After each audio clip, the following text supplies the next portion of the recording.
Hello students, in this video we will be starting a new chapter electrochemistry. As the name implies, this chapter is about the interconversion of electrical energy and chemical energy, or we can say the use of electricity in the subject of chemistry, or we can say how the various applications of chemistry or electricity is used in or is present in chemistry. Just like we have batteries, isn't it? Batteries are a best example where we can say the chemical energy in which which it is stored in the battery is slowly gets converted into electrical energy when put in use. Similarly, if we have a battery connected with an inverter, that works both ways. Sometimes it converts chemical energy into electrical energy, right, when the switch is on, or we can say when there is electricity, when there is current supply to our homes, then what happens is the battery gets charged.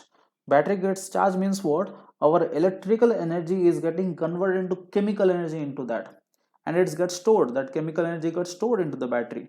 Then when there is stop, when there is absence of electricity, when there is electricity cut, power cut, during that time the battery helps us to restore that chemical energy which is present into electrical energy. Okay, so this is what we can interconvert, isn't it? So the study is very important, how it happens, why we cannot imagine the world without electricity. Similarly, we cannot imagine chemistry without electricity, isn't it? So therefore this chapter is very very important, and this chapter is very important for board also and for entrance. There is never a question, there is never a board question paper or entrance question paper without this question, without the question of this chapter electrochemistry. So let us begin. As the name implies, it is interconversion. Let us go into detail.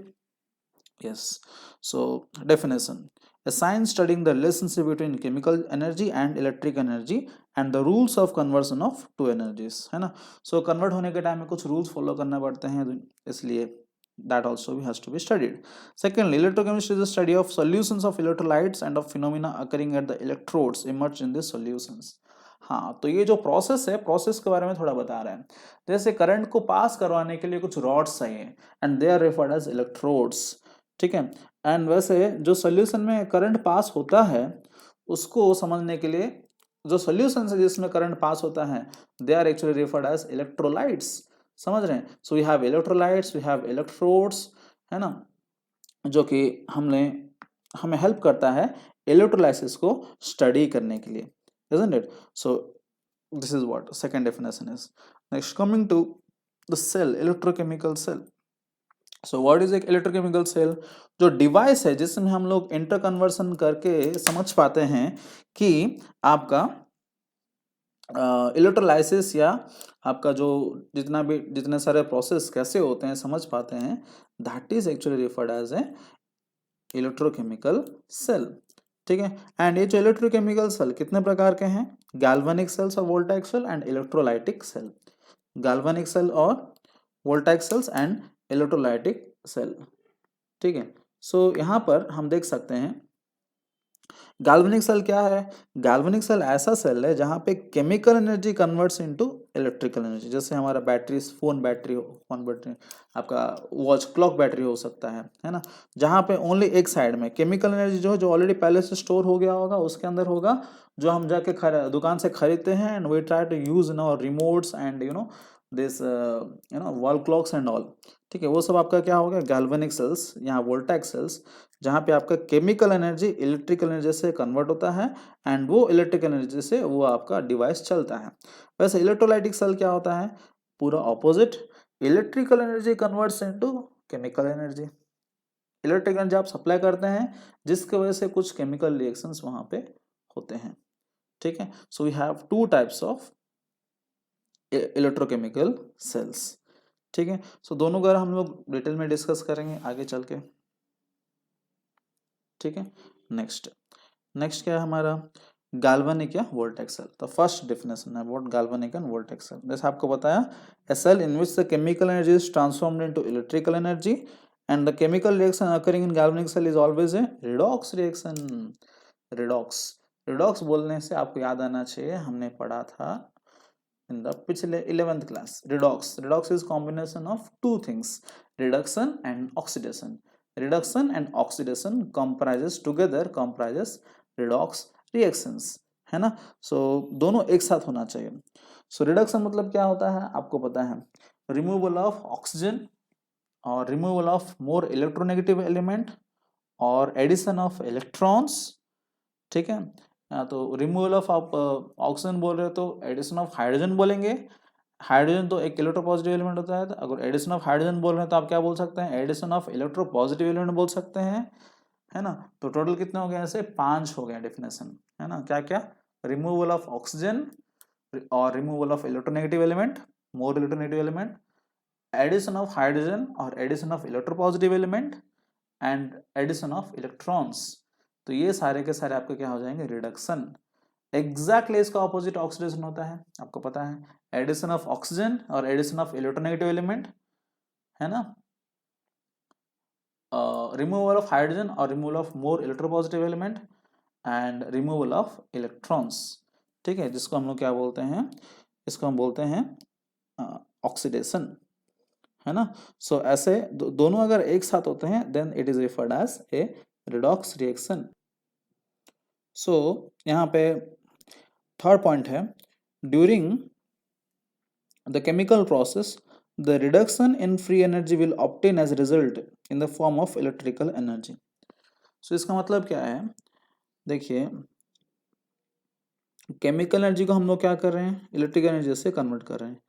तो इसमें जब electric energy से convert कर रहे हैं, chemical energy जो था उसको कन्वर्ट करने के लिए आपको क्या चाहिए, कुछ फ्री एनर्जी रहना चाहिए। What is the meaning of free energy, हमने थर्मोडायनेमिक्स में इसके बारे में पढ़ा था। फ्री एनर्जी मतलब ये होता है कि आप में से जितना अमाउंट ऑफ एनर्जी है, मान लीजिए मेरे पास 100 जूल्स अमाउंट ऑफ एनर्जी है, मान लीजिए एक एग्जांपल, उसमें से if I am able to use only 20 joules of energy, है ना, मैक्सिमम मैं ट्राई करूंगा कि मैं जोर से चिल्लाऊं और सारे के सारे 100 जूल्स का एनर्जी को रिलीज कर दूं, लेकिन वो पॉसिबल नहीं है। आप जितना जोर से भी चिल्ला के देखिए आपके पास कुछ एनर्जी बच ही जाएगा। दैट मीन्स व्हाट, मेरा 100 जूल्स में से सारे के सारे 100 जूल्स फ्री नहीं है। फ्री नहीं है मतलब क्या है, they are not ready to get converted into work. तो कितना रेडी है, मान लीजिए 20 जूल्स रेडी है, तो मेरा फ्री एनर्जी कितना होगा, 20 जूल्स होगा। तो 100 जूल होगा मेरे पास, लेकिन मैं इतना जोर से चिल्लाऊंगा लेकिन मैं 20 जूल्स ही अपना यूज कर पाऊंगा। इसका मतलब मेरा free energy is only 20 joules. समझ गए। तो यहाँ पे ये पॉइंट में क्या बता रहा है, the reduction in free energy will obtain as result in the form of electrical energy. मतलब पहले आपके पास जो केमिकल एनर्जी था, पहले आपके पास जो केमिकल एनर्जी था उसमें से आप अगर क्या माइनस कर देंगे, आप अगर फ्री एनर्जी माइनस कर देंगे, तो फ्री एनर्जी जो माइनस किए हैं वो कहाँ कन्वर्ट होगा, 100 जूल्स था, उसमें से आप फ्री एनर्जी 20 जूल्स यूज कर दिए, गया वो, अभी केमिकल एनर्जी कितना है, 80 जूल्स है, और जो 20 जूल्स गया कहाँ जाएगा, that will be converted into electrical energy. जितना भी फ्री एनर्जी है वो कन्वर्ट हो जाएगा, समझ रहे हैं ना। अब अगर अच्छा इक्विपमेंट लिए हैं, अच्छा सेल लिए हैं, तो आपके सारे के सारे कन्वर्ट हो जाएगा, that is no need to worry about that, okay. But यहाँ पे जो कन्वर्सन हो रहा है वो कहाँ से हो रहा है, कैसे हो रहा है, वो बता रहे हैं, ठीक है। वो जो आपका फ्री एनर्जी है जितना कन्वर्ट हो सकता है वो कन्वर्ट हो जाता है इलेक्ट्रिकल जैसे, ठीक है। Next, galvanic cell is made up of 2 half cells, 2 half cell है। जैसे आपको याद होगा रिडॉक्स में 2 हाफ सेल होते थे, है ना, redox half reaction and oxidation half reaction, reduction half reaction and oxidation half reaction, 2 थे। वैसे इसमें भी 2 हाफ सेल्स हैं, that is anodic and cathodic, है ना। तो हम लोग डिटेल में डिस्कस करेंगे इसको।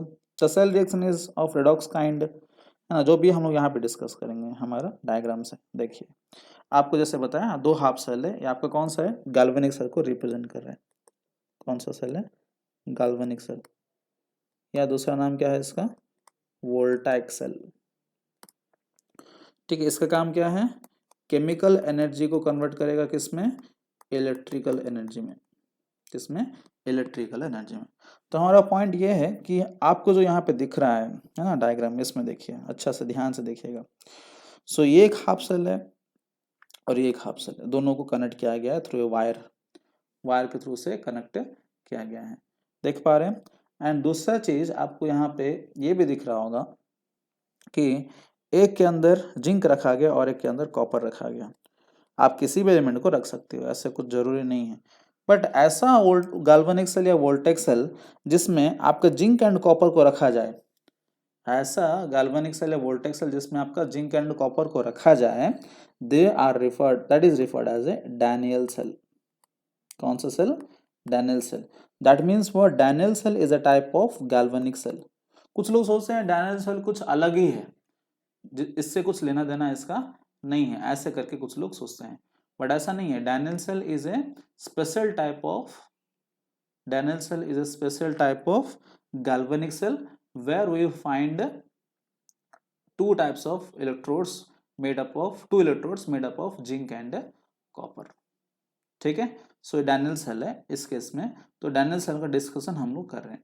सो कैसे होगा गाइस, आपको यहाँ पे सब कुछ पता है कि जब भी एक रॉड को, एक मेटेलिक रॉड को अपना इलेक्ट्रोलाइट में यूज करते हैं, जैसे कि यहाँ पे देखिए जिंक रॉड को यूज किए हैं किसमें? जिंक सल्फेट में। कॉपर रॉड को यूज किया किसमें? कॉपर सल्फेट में। ऐसा आप किसी को भी यूज कर सकते हो। यहाँ पे आपको डायग्राम बना के दिखाता हूँ। Suppose you are having zinc rod, you are having a zinc rod, ठीक है। तो ये जिंक रॉड को आप अगर मान लीजिए यूज कर रहे हैं एक इलेक्ट्रोलाइट में, ठीक है। ये मान लीजिए आपका जिंक सल्फेट हो सकता है, जिंक क्लोराइड हो सकता है, जिंक नाइट्रेट हो सकता है, आप कुछ भी ले सकते हैं, आपका मर्जी, ठीक है। बट उसी का इलेक्ट्रोलाइट लेना चाहिए, उसी एलिमेंट का जो जिससे वो रॉड बना हुआ है, ठीक है। तो क्या होता है ना, जब भी इनपुट करते हैं तो इसमें दो काइंड ऑफ रिएक्शन हो सकते हैं। देखिए इलेक्ट्रोलाइट में मान लीजिए जिंक सल्फेट इस केस में जैसे लिया गया, इसके अंदर क्या क्या आंसर होंगे? Zn2+ होगा और SO4 2- होंगे। तो ऐसे रॉड का क्या है, रॉड के ऊपर कौन होंगे? रॉड के ऊपर जिंक का एटम्स होंगे। कौन सा एटम्स? जिंक, क्योंकि जिंक से बना हुआ है, तो सारे एटम्स जो हैं आपका जिंक का है, जिंक एटम्स। तो यहाँ पे दो चीज पॉसिबल है। क्या पॉसिबल है? एक तो है आपका जिंक एटम्स वो ऐसे बन सकता है Zn2+ + 2 इलेक्ट्रॉन्स, है ना। जिंक जो सॉलिड का रूप में है आपको रॉड के ऊपर, वो Zn2+ बन के एक्व सोल्यूशन बन के नीचे जा सकता है ZnSO4 के अंदर, दो इलेक्ट्रॉन्स को छोड़ के। कहाँ छोड़ के? रॉड के ऊपर छोड़ के। मतलब इसमें से एक एटम, जो एटम्स इसके अंदर है, वो लोग क्या करेंगे? स्विमिंग पूल में कूद जाएंगे किसमें कूद जाएंगे? Swimming pool. स्विमिंग पूल किससे बना हुआ है? ZnSO4 से बना है। तो जब कूदेंगे कौन कूदेगा? Zn2+ कूदेगा। जिंक था Zn2+ बन के कूद जाएगा, दो इलेक्ट्रॉन जो था वो कहाँ रह जाएगा? रॉड के ऊपर रह जाएगा। ऐसा एक पॉसिबिलिटी है। या तो दूसरा पॉसिबिलिटी है स्विमिंग खत्म करके Zn2+ अपना रॉड के ऊपर आ सकता है। किसके ऊपर? रॉड के ऊपर। सराउंडिंग में कौन होगा? Zn2+ होगा, वो रॉड के पास आ सकता है। रॉड क्या है? मेटेलिक रॉड है। Zinc is metal, metallic rod है। मेटेलिक रॉड में क्या होता है? उसका comprisation, that comprises of, its composition is what? Its comprises of what? Sea of electrons. बहुत सारे इलेक्ट्रॉन्स होते हैं, मानते हो? Therefore the metals are good conductors of electricity ना, they have sea of electrons. वो सी ऑफ इलेक्ट्रॉन्स में से ये जिंक क्या करेगा? दो इलेक्ट्रॉन्स को एब्जॉर्ब कर लेगा और क्या बन जाएगा? जिंक सॉलिड बन जाएगा, ठीक है। दो पॉसिबिलिटी है, इधर स्विमिंग पूल में जाएगा कूदने, कूद के स्विमिंग करने, या तो स्विमिंग पूल से बाहर आ जाएगा थक गया तो, ठीक है। दो पॉसिबिलिटी है। सो दो पॉसिबिलिटी में देखिए पहला केस में क्या हो रहा है? जिंक जिसका ऑक्सीडेशन नंबर कुछ नहीं है, मतलब जीरो है। ऑक्सीडेशन नंबर निकालना आपको पता है, रिडॉक्स में हमने पढ़ा था। कुछ नहीं है मतलब जीरो है। जीरो से क्या हो गया? 2+ बढ़ गया। ऑक्सीडेशन नंबर बढ़ा मतलब क्या हो रहा है? यहाँ पे ऑक्सीडेशन हो रहा है। क्या हो रहा है यहाँ पे? ऑक्सीडेशन हो रहा है। और यहाँ पे Zn2+ था, अभी क्या हो गया? जीरो हो गया, मतलब 2+ से जीरो कम हो गया। कम हो गया मतलब यहाँ पे क्या हो गया? आपका रिडक्शन हो गया।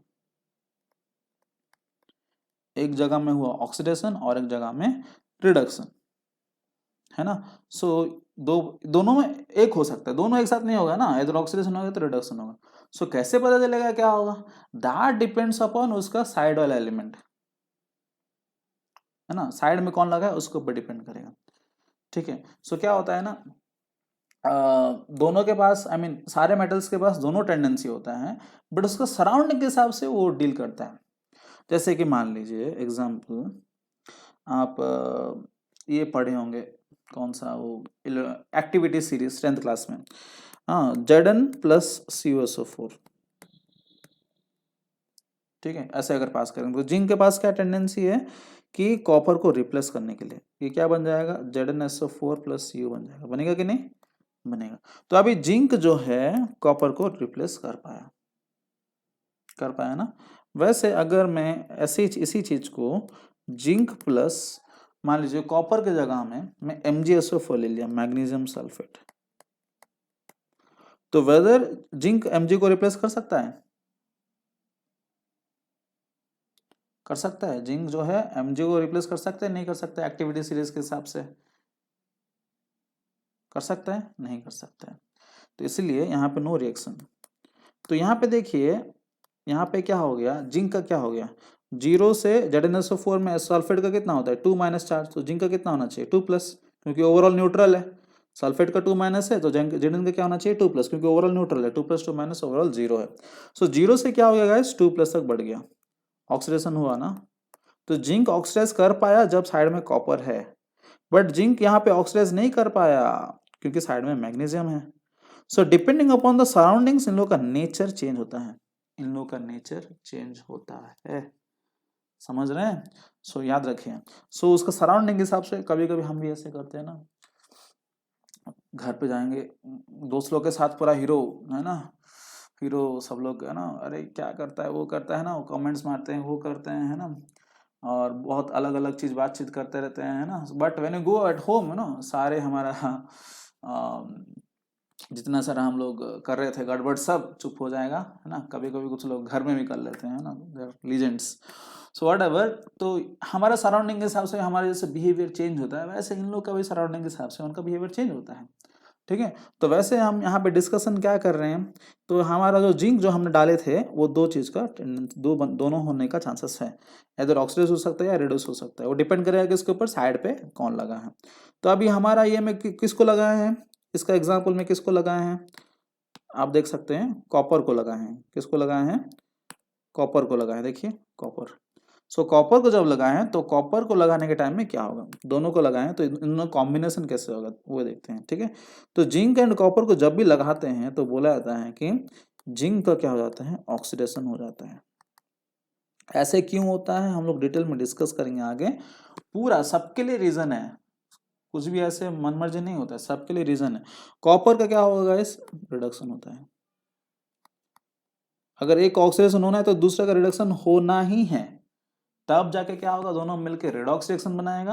अगर दोनों मिलकर रेडॉक्स रिएक्शन बनाएगा तब जाके आपका क्या बनेगा गैल्वेनिक सेल बनेगा, समझ रहे हैं ना, नहीं तो गैल्वेनिक सेल बनने का चांस है ही नहीं, ठीक है। सो दोनों दोनों को दिखाना, एक अगर ऑक्सीडाइज हो रहा है तो दूसरा को रिड्यूस होना ही पड़ेगा, that depends upon its nature now. So अभी डिटेल में अगर जाएंगे क्यों हुआ कैसे हुआ, हम लोग आगे चल के सबके सब सारे के सारे चीज क्लियर होगा। लेकिन अभी के लिए देखिए अगर जिंक का ऑक्सीडेशन हुआ तो जिंक का रिएक्शन क्या होगा गाइस, जिंक का रिएक्शन होगा Zn is getting solid is getting convert into, oxidise हो रहा है ना, Zn2 प्लस आपका एक्वस प्लस 2 इलेक्ट्रॉन्स, ठीक है। तो ऑक्सीडाइज हो रहा है 0 से 2 प्लस ऑक्सीडेशन हो रहा है इसको, ठीक है। ऑक्सीडेशन जब हो रहा है तो सोचिएगा क्या होगा, जिंक एटम्स जो थे इसके अंदर वो क्या कर रहे हैं अभी एक्वा सॉल्यूशन में गिर जा रहे हैं, किसका सॉल्यूशन में ZnSO4 सॉल्यूशन में गिर जा रहे हैं। ZnSO4 सॉल्यूशन में जब गिर जा रहे हैं तो वहां पे हो क्या रहा है इसका, धीरे धीरे जिंक एटम्स आपका Zn2 प्लस से कन्वर्ट होते जा रहे हैं। तो धीरे धीरे आपका जो एटम्स अगर कन्वर्ट होते जाएंगे तो इसका साइज आपने जो लिया था वो छोटा हो जाएगा कि नहीं, धीरे धीरे कट जाएगा ना, छोटा होते जाएगा। वैसे दूसरे साइड में आपने जो लिया था, किसको लिया था कॉपर को लिया था, उसका क्या हो रहा है रिडक्शन हो रहा है। तो इसका रिडक्शन कैसे होगा देखिए, ये कॉपर है एंड सराउंडिंग में क्या है कॉपर सल्फेट है, रिडक्शन हो रहा है ना, रिडक्शन में मतलब क्या करोगे, कॉपर सल्फेट में जो आयोन्स है Cu2 प्लस वो क्या करेगा रॉड के पास जाएगा, 2 इलेक्ट्रॉन मांग के वहां से क्या बन जाएगा Cu बन जाएगा। तो Cu2 प्लस एक्वस था सोल्यूशन में, अभी क्या बन गया सॉलिड बन गया। तो धीरे धीरे ये आयोन्स का इसके अंदर का जो नेगेटिव, इसके अंदर जो Cu2 प्लस है वो सब क्या करेंगे इसके पास चले जाएंगे, तो इसका साइज बढ़ते जाएगा, इसका साइज बढ़ते जाएगा। क्यों बढ़ते जाएगा, क्योंकि Cu2 प्लस का सबके सब इसके पास आ जा रहे हैं। जिंक का साइज छोटा होता जाएगा क्योंकि एटम्स चले जा रहे हैं, जिंक एटम्स जो थे रॉड के ऊपर वो चले जा रहे हैं अंदर, एंड कॉपर का क्या हो रहा है अंदर का रॉड के ऊपर जा रहे हैं। इसमें क्या हो रहा है गैस रिडक्शन हो रहा है ना। तो ये जब ऐसे होगा, ये होते होते इसमें क्या हो जाएगा, देखिए बहुत इंटरेस्टिंग है। जिंक ने क्या कर रहा है, अंदर चले जा रहे हैं, तो जिंक क्या करके गया, 2 इलेक्ट्रॉन छोड़ के गया। 2 इलेक्ट्रॉन जो छोड़ के गया, इलेक्ट्रॉन्स कहाँ पे रहेंगे, इसके ऊपर रहेंगे ना, रॉड के ऊपर।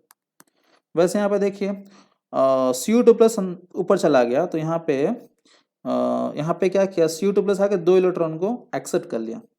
2 इलेक्ट्रॉन को एक्सेप्ट कर दिया मतलब रॉड का 2 इलेक्ट्रॉन को एक्सेप्ट कर दिया मतलब रॉड के ऊपर साइज क्या हो जाएगा, चार्ज क्या हो जाएगा, प्लस हो जाएगा ना, क्योंकि rod is losing electrons, copper rod is losing electrons to copper ion. तो 2 इलेक्ट्रॉन्स कहाँ से गए हैं, रॉड से गए हैं, तो क्या बन गया, रॉड का चार्ज पॉजिटिव।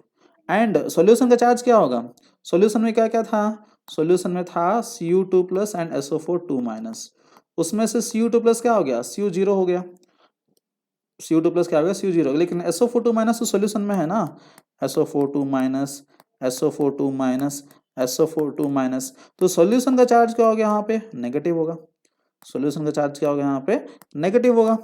ठीक है, वैसे यहाँ पे सॉल्यूशन का चार्ज क्या होगा, पॉजिटिव होगा। क्यों पॉजिटिव होगा, क्योंकि जिंक, नया जिंक 2+ आ रहा है ना, जिंक जो बना नया Zn2+ बना ना, पहले कौन कौन था, Zn2+ जितने थे SO4 2- उतना ही थे। अभी एक्स्ट्रा क्या हो रहा है, Zn2+ एक्स्ट्रा बन के सॉल्यूशन के अंदर आ रहा है, तो प्लस आ रहा है।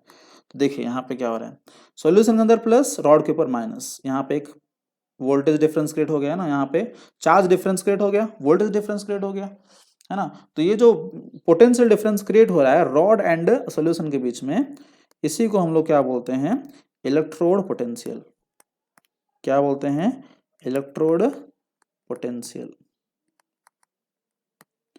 The potential difference created between the electrode and the solution और द इलेक्ट्रोलाइट, इसको हम लोग क्या बोलते हैं, CuSO4 एंड ZnSO4 को क्या बोलते हैं, इलेक्ट्रोलाइट। इलेक्ट्रोलाइट क्यों बोलते हैं, because they allow electricity to pass through it, therefore they are called as electrolytes, because they allow electricity to pass through it। तो इलेक्ट्रोड पोटेंशियल, इलेक्ट्रोड है, पोटेंशियल डिफरेंस क्रिएट हो गया, इसको हम लोग क्या बोलते हैं, इलेक्ट्रोड पोटेंशियल। तो अभी क्या हो गया, एक रॉड के ऊपर चार्ज प्लस और एक रॉड के ऊपर charge minus.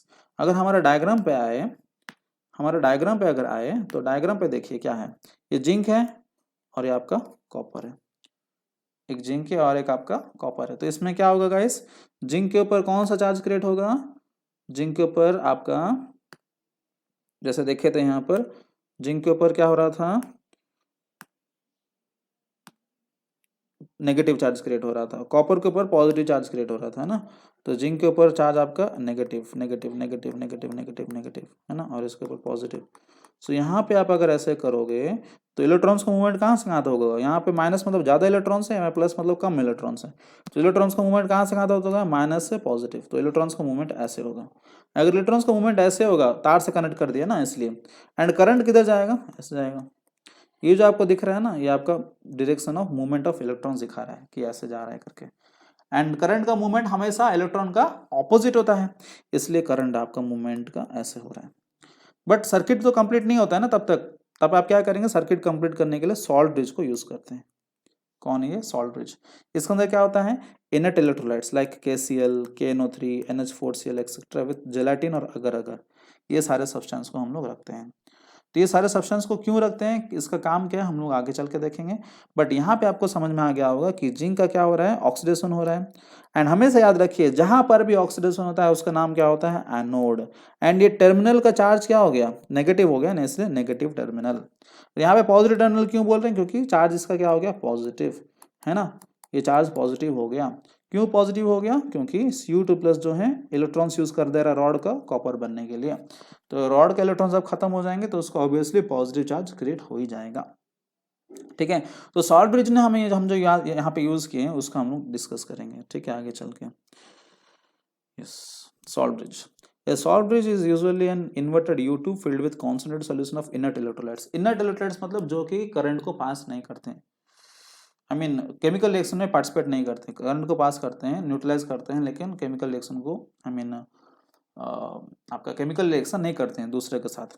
N inert electrolyte is one whose ions are neither involved in any electrochemical change nor do they chemically react with electrolytes in the two half shells. आपको पता है ना, react नहीं करता। इनर्ट मतलब साधु, साधु जो है किसी के साथ झगड़ा नहीं करता है, लेकिन आजकल दुनिया ऐसे हो गया कि साधु लोग को भी मार देते हैं, जैसे पालघर इंसिडेंट, है ना। सो ऐसे डेंजरस है आजकल दुनिया। नेक्स्ट है significance of salt bridge. The following are the functions, क्या क्या काम है इसका। It connects the solution of two half cells and completes the cell circuit. Cell circuit complete करने के लिए मदद करता है, जैसे आप यहाँ पे देख पा रहे हो सेल सर्किट को कंप्लीट कर दिया है ना यहाँ पर, ठीक है। दूसरा, it prevents transference of diffusion of the solutions from one half cell to another, है ना। तो यहाँ पे डिफ्यूजन होने नहीं देगा। देखो ऐसे कभी कभी क्या होता है, चलो भाई यहाँ पे ये सॉल्यूशन का चार्ज क्या होगा, अगर इसका पॉजिटिव है, कॉपर सल्फेट सॉल्यूशन का चार्ज क्या है, नेगेटिव है ना, क्योंकि Cu2 प्लस जो है सबके सब चला गया ना, नेगेटिव बच गया, सल्फर SO4 माइनस बच गया इसके अंदर, ठीक है। तो यहाँ पे SO4 माइनस यहाँ पे नेगेटिव है और यहाँ पे सॉल्यूशन क्या है, पॉजिटिव। तो यहाँ पे इस यहाँ से मूवमेंट होना स्टार्ट हो जाएगा ना, नेगेटिव से पॉजिटिव तक मूवमेंट होना स्टार्ट हो जाएगा, लेकिन उसको करने नहीं देगा कौन, सॉल्ट ब्रिज करने नहीं देगा, ठीक है। Next, it keeps the solution in two half cells electrically neutral. Electrically neutrality कैसे मेंटेन करेगा, देखिए यहाँ पे जो सॉल्यूशन नेगेटिव हो गया, आप पे अगर मान लीजिए KCl यूज कर रहे हैं, KCl में दो पार्ट है, K plus plus Cl minus, यहाँ पे क्या है, किसके अंदर है, ये सॉल्ट ब्रिज के अंदर है, किसके अंदर है आपका, सॉल्ट ब्रिज के अंदर। ये सॉल्ट ब्रिज का KCl में से जो यहाँ पे आपका नेगेटिव हो गया, सॉल्यूशन आपका नेगेटिव हो गया, CuSO4 का सॉल्यूशन जो नेगेटिव हो गया, आपको जो दिख रहा है यहाँ पे, थोड़ा क्लियर कर देते हैं, साफ कर देते हैं, ज़्यादा कॉम्प्लेक्स हो जा रहा है, यस। तो सॉल्यूशन जो नेगेटिव हो गया है, ये नेगेटिव को पॉजिटिव करने के लिए आपका K प्लस आएगा इस तरफ से, KCl तो अंदर है लेकिन K प्लस इस तरफ आएगा, और Cl माइनस कहाँ आएगा, इस तरफ आएगा। क्यों आएगा, क्योंकि सॉल्यूशन का चार्ज क्या है, पॉजिटिव। इसको इलेक्ट्रिकल न्यूट्रल करने में माइनस चाहिए तो Cl माइनस आएगा, ये नेगेटिव है, इसको इलेक्ट्रिकल न्यूट्रल करने के लिए पॉजिटिव चाहिए, इसलिए प्लस आएगा। तो सॉल्ट ब्रिज का देखिए कितना कितना फंक्शन है, बहुत इंपॉर्टेंट, ठीक है। It prevents liquid liquid junction potential, that is a potential difference which arise between two solutions when in contact with each other, है ना। तो पहले आपको बताया कि लिक्विड लिक्विड को जोड़ता नहीं है, लिक्विड लिक्विड जुड़ जाएगा तो क्या हो जाएगा, दोनों के बीच में फिर पोटेंशियल डिफरेंस क्रिएट हो जाएगा, है ना, जो कि हमें नहीं चाहिए, है ना। तो इसलिए लिक्विड लिक्विड जंक्शन पोटेंशियल जो है, लिक्विड लिक्विड को कनेक्ट ही नहीं करता है, तो इसलिए जंक्शन पोटेंशियल जो बनना चाहिए वो भी इरेडिकेट हो जाएगा, ठीक है। So these are the uses of salt bridge. Circuit को कंप्लीट करेगा, फिर ट्रांसफरेंस और डिफ्यूजन ऑफ सॉल्यूशंस को बंद करेगा, फिर इलेक्ट्रिकल न्यूट्रलिटी मेंटेन करेगा by using K plus and Cl minus ions on both sides, and liquid liquid junction potential को भी आपका बंद करेगा, ठीक है। तो सॉल्ट ब्रिज को कैसे रिप्रेजेंट करते हैं, इन the form of double lines, ऐसे पैरेलल लाइंस दिख रहा है ना, डबल और टू पैरेलल लाइंस,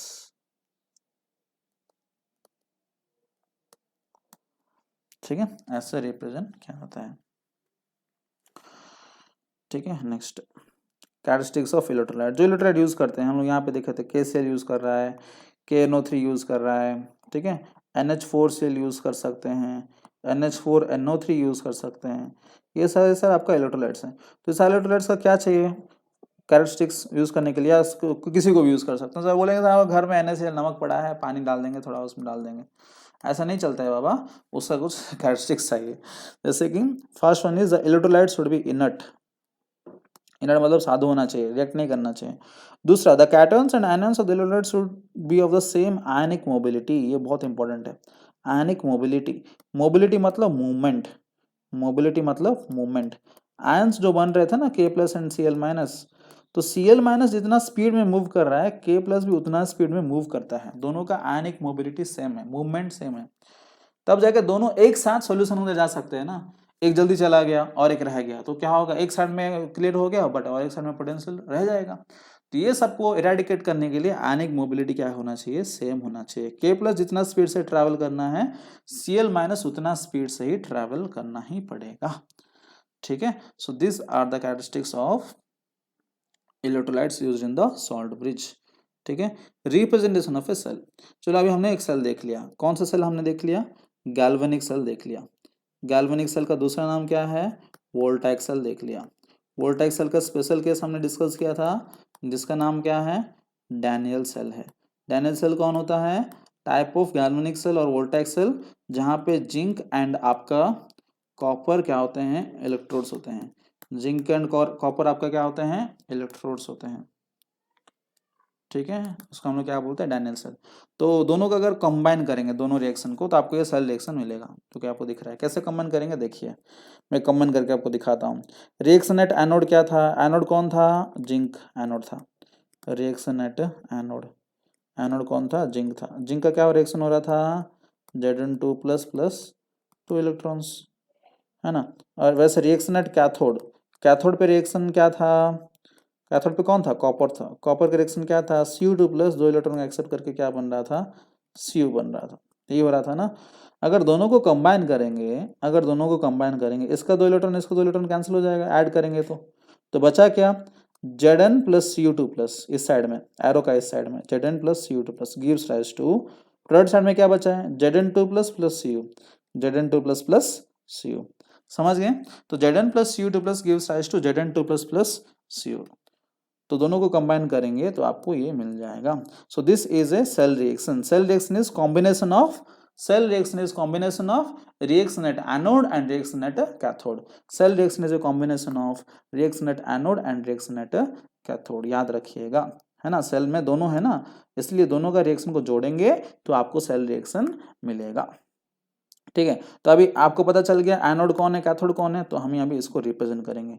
तो रिप्रेजेंट करने का तरीका आपको बता रहा हूँ, ध्यान से सुनिए, रिप्रेजेंटेशन बहुत ही इंपॉर्टेंट है टू अवॉइड कम्युनिकेशन बैरियर्स, ठीक है। देखिए, तो रिप्रेजेंटेशन हम लोग पहले क्या करते हैं, पहले एनोड के बारे में लिखते हैं, किसके बारे में लिखते हैं, एनोड, फिर सॉल्ट ब्रिज का सिंबल देते हैं, फिर हम लोग देते हैं लिखते हैं कैथोड। डबल पैरेलल लाइन मतलब, या पैरेलल लाइंस मतलब, या टू लाइंस मतलब, टू पैरेलल लाइंस मतलब आपको समझ जाना चाहिए कि that is your salt bridge. तो एनोड जो है उसको हम लोग कैसे रिप्रेजेंट करेंगे गाइस, एनोड को रिप्रेजेंट करते हैं थ्रू दिस फॉर्म, कि एनोड का कैसे कन्वर्ट हो रहा है, एनोड का कन्वर्सन कैसे हो रहा है, जिंक से लेकर Zn2 प्लस, तो आप कैसे लिखेंगे, जिंक जो था वो सॉलिड फॉर्म में था, फिर हम लोग एक छोटा सा लाइन देते हैं, ये लाइन का नाम है फेज लाइन, क्या नाम है, फेज लाइन। फिर क्या लिखते हैं, Zn क्या लिखेंगे 2 प्लस, जिंक क्या बन गया, Zn2 प्लस बन गया ना, और कैसे बना, एक्वस सॉल्यूशन के अंदर चला गया, तो इसलिए हम लोग क्या लिखेंगे, एक्वस। एंड साइड में हम लोग क्या लिखेंगे, इसका कॉन्सेंट्रेशन भी लिखेंगे, कितना कॉन्सेंट्रेटेड वाला सॉल्यूशन है। देन हो गया एनोड के बारे में, देन सॉल्ट ब्रिज। फिर कैथोड, कैथोड का क्या हो रहा है गाइस, Cu2 प्लस से, कैथोड पे रिडक्शन होता है, तो Cu2 प्लस से क्या हो रहा है, Cu0, आपका नंबर 2 प्लस से 0 हो रहा है, नंबर कम हो रहा है, रिडक्शन हो रहा है, तो इसलिए हम लोग क्या लिखेंगे, Cu2 प्लस, ये आपका क्या था, एक्वस फॉर्म में, एंड इसका क्या होगा, एक्वस फॉर्म मतलब कॉन्सेंट्रेशन होगा, फिर phase line, then copper and solid, है ना। तो this is your cell representation, this is your cell representation. यहाँ पे पैरेलल लाइंस दिखा दिया है ना, चलेगा, ठीक है। C1 C2 क्या है, कॉन्सेंट्रेशन, पहले एनोड देन कैथोड, बीच में क्या है, सॉल्ट ब्रिज, अलग अलग एग्जाम्पल है ना, दिखा गया है। तो कभी कभी क्या होता है, कुछ कुछ लोग का गैस होता है, जैसे देखिए यहाँ पे hydrogen gas, hydrogen gas use करते हैं प्लैटिनम इलेक्ट्रोड के सामने, इसलिए प्लैटिनम इलेक्ट्रोड, प्लैटिनम, इसके सामने हाइड्रोजन गैस को यूज करते हैं। गैस का तो कॉन्सेंट्रेशन नहीं होता है, क्या होता है, प्रेशर होता है, इसलिए हमने यहाँ पे लिखा है 1 atm। अगर कॉन्सेंट्रेशन नहीं तो हम लोग क्या लिखेंगे, गैस है तो क्या लिखेंगे, प्रेशर लिखेंगे, ठीक है। That is also another type of representation. और एक बात बहुत इंपॉर्टेंट है, कभी कभी क्या करते हैं, इसको उल्टा भी दे देता है भाई, Cu को ऐसे दे देता है, Cu solid Cu2 plus aqueous, ऐसे भी दिया रहता है एंट्रेंस में। तो आपको पहचानना है कि भाई ये एनोड कौन है, कैथोड कौन है, कैसे पहचानोगे, आपको पहचानोगे आप जब इसका क्या पढ़ेंगे, इलेक्ट्रोकेमिकल सीरीज, है ना, एक इलेक्ट्रोकेमिकल सीरीज, वहां से आपको पता चल जाएगा ये जो रिप्रेजेंटेशन है सही है कि गलत है। रिप्रेजेंटेशन तो सही है, लेकिन आप इसको देखते आप बता नहीं सकते हो कि ये आपका एनोड हो जाएगा और ये आपका कैथोड हो जाएगा, गारंटी नहीं दे सकते हो। कभी कभी उल्टा घुमा भी दे लेते हो, कभी कभी घुमा देता है, जो कि हमें पता नहीं चलता है, समझ रहे हैं। सो ये जो घुमा देता है, ये पता करने के लिए आपको किसका जरूरत है, इलेक्ट्रोकेमिकल सीरीज का जरूरत है, जो कि हम लोग डिस्कस करने वाले हैं आगे चल के, ठीक है। तो हमेशा याद रखिए कि पहला जो होता है वो हमेशा एनोड नहीं होता है। जनरल केसेस में एनोड को पहले ही रखा जाता है, लेकिन कभी कभी कुछ कुछ केसेस में घुमा दिया जाता है, बट आपको कंफर्मेशन नहीं लेना है। पहले आप सोच लेना चाहिए कि anode cathode, and you need to cross check yourself with the help of electrochemical series which we are going to discuss in some time आगे, ठीक है। नेक्स्ट, इलेक्ट्रोड पोटेंशियल, मैं आपको ऑलरेडी बता चुका हूं इलेक्ट्रोड पोटेंशियल क्या है। Whenever you are putting electrode potential, whenever you putting electrode in electrolyte, तब क्या होगा आपका, there is a potential difference created between, यहाँ पे देखिए इलेक्ट्रोड के ऊपर पॉजिटिव चार्ज एंड सॉल्यूशन के ऊपर, सॉरी इलेक्ट्रोड के ऊपर नेगेटिव चार्ज एंड सॉल्यूशन के ऊपर पॉजिटिव चार्ज, ये जो डिफरेंस क्रिएट हो रहा है पोटेंशियल डिफरेंस, इसी को हम लोग क्या बोलते हैं, इलेक्ट्रोड पोटेंशियल, है ना। ऑलरेडी मैं आपको दिखा चुका हूँ, ठीक है। सो यहाँ पे एनोड का पता है आपको, ऑक्सीडेशन होता है हमेशा, तो क्या होगा M0 से Mn प्लस, एन प्लस मतलब वो 1+ हो सकता है, 2+ हो सकता है, कुछ भी हो सकता है, हमें पता नहीं, लेकिन कुछ तो होगा। ऑक्सीडेशन मतलब बढ़ेगा। रिडक्शन में कैथोड, कैथोड में क्या होता है, रिडक्शन होता है, आपको पता है। रिडक्शन मतलब क्या होना चाहिए, आपका पॉजिटिव चार्ज क्या होगा, 0 हो जाएगा बाय एक्सेप्टिंग इलेक्ट्रॉन्स, है ना, दो प्रकार का। सो जहाँ पे ऑक्सीडेशन हो रहा है ना, इसको हम लोग क्या बोल सकते हैं, ऑक्सीडेशन पोटेंशियल बोल सकते हैं। जहाँ पे ऑक्सीडेशन हो रहा है उसको हम लोग बोल सकते हैं ऑक्सीडेशन पोटेंशियल। जैसे कि ऊपर वाला एग्जांपल में जिंक एंड कॉपर जब थे, तो जिंक का क्या हो रहा था, ऑक्सीडेशन हो रहा था। जिंक सॉलिड जो होता था वो क्या बन रहा था, Zn2 प्लस एक्वस बन रहा था ना, वो ऑक्सीडाइज हो रहा था। तो जिंक का जो भी पोटेंशियल क्रिएट होता है उसको हम लोग क्या बोलेंगे, ऑक्सीडेशन पोटेंशियल। वैसे कॉपर का जो भी पोटेंशियल क्रिएट हो रहा था उसको क्या बोलेंगे, रिडक्शन पोटेंशियल, है ना। कॉपर का जो भी बन रहा था उसको क्या बोलेंगे, रिडक्शन, आरपी, इसको क्या बोलेंगे, ओपी। ठीक है, चलो एक दूसरे को हम लोग कैसे रिलेट कर सकते हैं, reduction potential is nothing but negative of OP. एक दूसरे का ऑपोजिट होगा ना, आप इसको घुमा दीजिए, आप इसको घुमा सकते हैं, Zn2 प्लस प्लस 2 इलेक्ट्रॉन्स को घुमा देंगे ना तो उल्टा हो जाएगा, पोटेंशियल माइनस हो जाएगा। ठीक है, next, the value of electrode potential depends on, किस किस के ऊपर, nature of electrode obviously, concentration of solution, temperature. तीन चीज बहुत इंपॉर्टेंट है, nature of electrode, concentration and temperature, तीन चीज के ऊपर आपका इलेक्ट्रोड पोटेंशियल डिपेंड करता है। Next, standard electrode potential. Standard electrode potential क्या है, वही इलेक्ट्रोड पोटेंशियल को आप जब कॉन्सेंट्रेशन को यूनिटी ले लेंगे, 1 मोलार ले लेंगे, टेम्परेचर 25 डिग्री सेल्सियस या 298 केल्विन एंड प्रेशर 180 होगा, स्टैंडर्ड कंडीशंस पे आपका पोटेंशियल तब क्या हो जाएगा, स्टैंडर्ड इलेक्ट्रोड पोटेंशियल। और you can say the electrode potential measured eight standard conditions of temperature and pressure and concentration of 1 molar or 1 unity can be referred as a standard electrode potential। Standard and electrode, normal electrode potential में difference क्या है, standard में हम लोग क्या करेंगे, ई के ऊपर ई नॉट देते हैं, जैसे सिंबल देखिए ई नॉट। ठीक है, नॉर्मल में हम लोग क्या देते हैं, नाम ई देते हैं इलेक्ट्रोड पोटेंशियल, अब यहाँ पे देंगे ई नॉट। ठीक है, the given value of electrode potential can be regarded as reduction potential unless it is specifically mentioned that is an oxidation potential। हाँ, तो बात ये कि हमें पता है कि दो प्रकार का पोटेंशियल है, ओपी और आरपी। ओपी क्या है, ऑक्सीडेशन पोटेंशियल, आरपी क्या है, रिडक्शन पोटेंशियल। तो जनरली जब तक आपको मेंशन नहीं किया है, आपको समझना चाहिए कि इलेक्ट्रोड पोटेंशियल मतलब कौन है, रिडक्शन पोटेंशियल ही है बाय डिफॉल्ट। डिफॉल्ट में कौन है, रिडक्शन पोटेंशियल, क्योंकि इसको आईयूपीएसी ने सेट किया है। क्योंकि मान लीजिए मैं किसी का आरपी के बारे में बोल रहा हूँ और आप अपने हिसाब से ओपी के बारे में बोल रहे हैं, मैं आरपी जिंक का बोलूंगा, आरपी है 76 माइनस 0.76 वोल्ट, आप बोलेंगे नहीं उसका प्लस 0.76 वोल्ट। अरे कंफ्यूज हो जाएंगे, मैं आरपी के बाद बोल रहा हूँ, आप ओपी के बाद बोल रहे हैं, तो दोनों के बीच में आर्गुमेंट हो जाएगा, है ना। आप भी ठीक मापे हैं, मैं भी ठीक मापा हूँ, लेकिन ये कम्युनिकेशन बैरियर को हटाने के लिए एक स्टैंडर्ड रखा गया है कि जब भी आपको जो पूछा जाता है तो आप याद रखिएगा इलेक्ट्रोड पोटेंशियल मतलब रिडक्शन पोटेंशियल। जब तक आपको कुछ बोला नहीं कि ऑक्सीडेशन है, तब तक वो आपको सोचना चाहिए कि इलेक्ट्रोड पोटेंशियल मतलब रिडक्शन पोटेंशियल। ठीक है, yes. Next, electromotive force of cell और सेल वोल्टेज। हाँ, तो इलेक्ट्रोमोटिव फोर्स ईएमएफ, ईएमएफ मतलब वही है इलेक्ट्रोड पोटेंशियल को, जो सेल जो है ना, ईएमएफ सेल कैसे मापेंगे, दोनों को ऐड करना पड़ेगा, दोनों को क्या करना पड़ेगा, ऐड करना पड़ेगा। दोनों में क्या हो रहा है, ई सेल में क्या हो रहा है, देखिए आपको पता है। सबसे बेस्ट फॉर्मूला है, आई मीन सबसे पहला फॉर्मूला है, E cell is equal to anode का ऑक्सीडेशन पोटेंशियल एंड कैथोड का रिडक्शन पोटेंशियल, दोनों को ऐड कर दिए, क्योंकि ई सेल मतलब दोनों का कॉम्बिनेशन है ना, तो दोनों को ऐड कर दिए।